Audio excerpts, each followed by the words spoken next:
à ce jour, 24 personnes qui ont été envoyées en prison dans le cadre de l'enquête sur le drame de Bofa, cette forêt où 14 personnes avaient été froidement abattues le 6 janvier dernier par un commando armé. La révélation a été faite par le procureur qui a rappelé que ce massacre fait suite à l'arrestation et à la condamnation de 4 membres du comité intervillageois de défense de la forêt de Bayos-Est après une double plainte des bûcherons pour coups et blessures. Durant le mois de novembre 2017, 2 plaintes pour coups et blessures volontaires ayant entraîné des incapacités temporaires de travail respectives de 60 et de 10 jours avaient été déposées par 2 exploitants forestiers au parquet du tribunal de grande instance de Ziguinchor. L'enquête qui en avait résulté avait permis l'arrestation de 4 individus présumés appartenir à un comité de vigilance qui avait été jugé et condamné à une peine d'emprisonnement d'1 mois sur le fondement de l'article 294 du Code pénal qui sanctionne les faits incriminés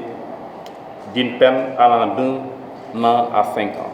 Apparemment, le drame de Bofa est la conséquence de cet incident, ce qui aurait rapidement fourni une piste aux enquêteurs. Le 6 janvier 2018, soit une semaine après la libération des prévenus qui avaient été condamnés, une vingtaine de personnes avaient été capturées par des assaillants armés dans la forêt de Bayot-Est et 14 parmi elles avaient été abattues de sang-froid, tandis que 7 s'en sortaient avec des blessures. Une enquête a été immédiatement ouverte.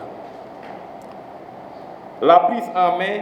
de l'enquête par la gendarmerie nationale, sous la direction du procureur de la République, a permis très vite une avancée significative dans les investigations. L'enquête se poursuit, mais déjà, les masques commencent à tomber avec les arrestations qui établissent un link entre les villageois et un groupe de combattants du MFDC dans la commission des faits. Il résulte de certaines déclarations que l'attaque du 6 janvier 2018 a été planifiée et exécutée par une personne dont nous tairons le nom pour des raisons que vous comprendrez aisément, pour le compte de 2 villages de la localité. La décision a été prise lors d'une réunion et l'opération a été menée par des personnes de la localité avec un renfort d'hommes sous les ordres d'un lieutenant d'une faction qui s'est déplacé spécialement pour l'exécution de la tâche. La conférence conjointe organisée par le procureur et le commandant de la section de recherche de la gendarmerie nationale a permis de lever beaucoup de zones d'ombre sur cette affaire qui n'a pas encore fini de livrer tous ses secrets.